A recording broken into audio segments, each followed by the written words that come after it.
세월 앞에 장사는 없었습니다.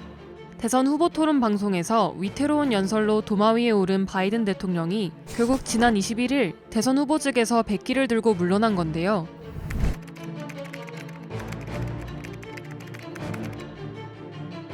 트럼프의 맞수가 누가 될지가 초미의 관심사로 떠오른 와중에 바이든의 바통을 이어받을 유력한 후보로 꼽힌 인물이 있습니다.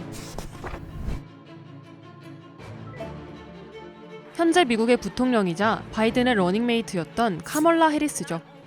만약 이 대결이 성사되면 지난 2016년 트럼프 전 대통령과 힐러리 클린턴 전 국무장관의 대선 경쟁에 이어 약 8년 만에 남녀 대결 성사는 물론 나이, 인종, 경력 등 모든 면에서 극명한 차이를 보이는 두 후보의 대결이 펼쳐집니다. 올해 59세인 카멀라 해리스는 흑인이자 아시아계 여성인데요. 1964년 캘리포니아주 오클랜드에서 시민권 운동이 치열하던 시기에 이민자 부모 사이에서 태어났습니다. 아버지는 자메이카 출신 경제학자, 어머니는 인도 출신의 암 연구자였죠. 반면 올해 78세의 백인인 트럼프는 성공한 부동산 회사를 소유한 부호 가문에서 자랐습니다. 태어난 곳은 꿈의 도시 뉴욕이었죠. 해리스의 경력을 수식하는 단어는 최초.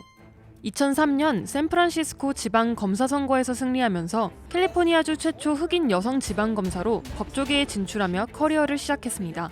이후 캘리포니아주 최초의 흑인 여성 법무장관을 지냈고 2017년부터 상원의원으로 활약, 2020년 대선을 통해 미국 최초 흑인 여성 부통령에 올랐죠. While I may be the first woman in this office, I will not be the last. 트럼프는 귀재라는 수식어가 잘 어울릴 것 같은데요. 아버지의 회사에서 부동산 건설 지식을 쌓기 시작한 트럼프는 물려받은 거대한 유산을 발판 삼아 부동산 투자의 귀재로 거듭났습니다. 트럼프 타워, 뉴욕 그랜드 하얏트 호텔을 건설하며 성공한 사업가로 전 세계에 이름을 알린 그는 2016년 대선에 출마해 힐러리 클린턴을 상대로 승리를 거머쥐며 미국의 대통령이 됐죠.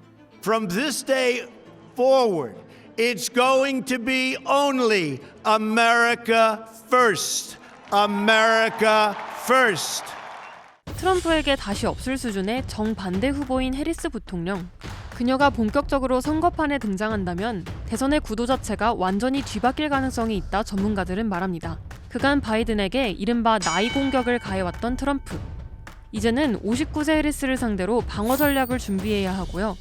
소수인종, 중년, 여성이라는 배경은 고령 백인 남성으로 대표되는 바이든과 트럼프와는 전혀 다른 상징성을 지녔기 때문에 중도층 공략에도 유리한 요소로 작용할 수 있다는 거죠.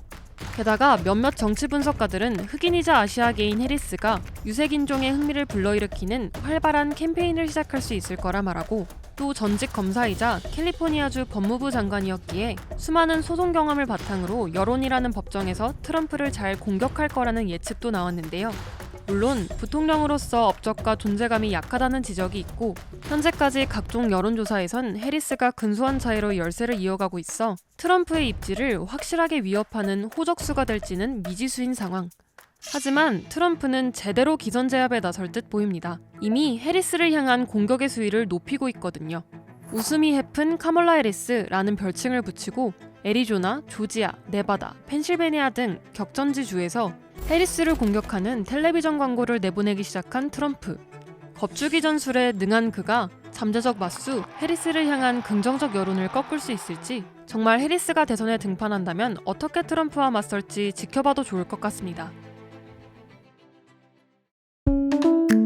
이번 영상을 만든 PD가 추천하는 영상도 보고 가세요. 스브스 뉴스의 다른 영상을 즐기시려면 구독 버튼을 꼭 눌러주세요.